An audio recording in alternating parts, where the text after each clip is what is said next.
Babat scam aku aban klik ni pimo namar pidir uno aikti jang seng Voice of the People Party ngite badang shen ka VPP kala dawa ban pendam penduno ya kani CM impact ka ipu ka tho ba ka deka it's nothing but an exam shortcut mo ti lada dikum ta pi tharai ba kani kan urlong shisha Gawai kalong kumde ngong ipi lada ka CM impact kaya rap yak ban yaw kuna ban sung thu konsep kumong iba mene ba khongwer ladak yarab ban pen sung thu ik ba tho ha kot clearly khnang bo kuna da sat jengli nang nu ru unla ban jubab ngan yaro ita kai bo balai ngong ipi ya kata men shwa ka por bangarit school nga puli kum kata kai book ka ba kim aya nga kita ki MCQ ki batai karu kombatai kalong kata kot kain kalong kumba pidon unong hikai ubahajan ubabit ubahikai yaki concepts but applications ru kababit sisha tebra pipule kamu dap surgically unong surgically nang nuru pisau thu ladak ka embus but ka sorka me ka la ban wan ra ya kum kata ka kot baki kena ken su thu concept su thu yaki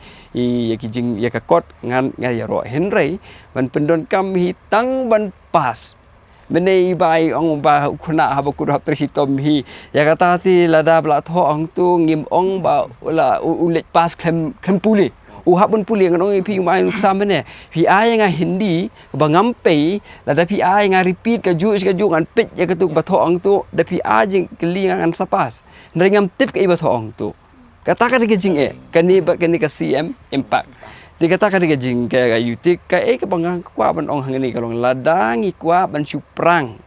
mo ban spend bi di kena ba pipas and giving you education kan ya kam ya rap yaki yanong pi kalong ke ba ma bat kam dei ba ma tang di kena ke ba ma ya ke imlang ka salang ru what ke society ke ba kumno ngin pin mi nang Indonesia khamat ngin pin mi daki beri ke bomla ban dan ke critical thinking nginom la mer kimbut ki ba da keren kat ba keren ki bri gitu kin chu kongo pin bi tang kan dia la bi nomor kim don chu kan critical thinking pi ka purpose jong ki education kalong ban ya rap ya ki bri ban long kita ki good citizens ki bri ke badon ya ka critical thinking kata ka de ultimate goal hi jong ka education but bandon ki values ru Hendai lada menta nandu bapisat jingkili piya da ka shortcut. What kind of values pi sigi kena bene ngastanat bi ong bene mo. Bagi nong hikai kin hikai nang ta bade ki kena kin pule. Tamba kata kadai ka ideal situation, ka ideal. Ka reality ka long ba u kena ulong smart.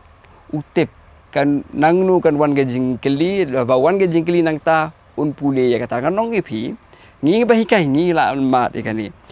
ngi bengi hikai kat nuru ladang ngim I notes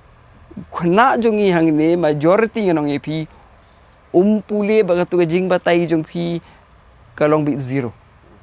lada pi I notes batai but I notes su pule to ka notes don pergi kena ki ba kam maybe ki ka memory jung ki ka kam klan tapi I notes kim shong class show namar balik ki so thu da puli to notes kan one exam ki kena ki longom ta kata ka real situation ti ki ka don ka connection hapadeng ka teaching but ka exam lada ka exam ka ya na guidebook u kena un stress haga guidebook kata ka reality ti henry ga bang aku abanong pi ka boy ka long ba ya kata lada kan jia ni kanom jia kata ka syong ha government namar ka government ka don kata ka legitimacy mo ki don ka bor ka syong ha ki lada kin weng no kinam weng tang balada kim weng lane kim pin baha nganong pi kalong ka bama ya ke mlang asal long pi yang bai halo kata ka dai man pi ko long lada pi wan ra ngalong pi mena da pi wan ra ita ka guidebook ka bayarap yau khna ban sngu thu ya kitu ki ya ka subject ban sngu thu ya kitu ki lessons ban so thu ya concepts ngong ipi nga welcome ya kata ban ngada encourage hiru ya ka embus bakan le kumta da don ki expertise ban le ashkwa mi klibian ke jgli pi baba scam ki don ki bakan tho mo ki ong ba ka seng VPP is politicizing this issue the entire issue namar ba ki don ki reports ki ba ong ba kajing penankam ya ka kentin CM nak mat kelong ba kilek politics no ya kan ni So bu no Arden Skydebook ru. Da pisu kata. The bu Arden Skydebook we will oppose it. okay That is that is the cheapest argument that anybody can make.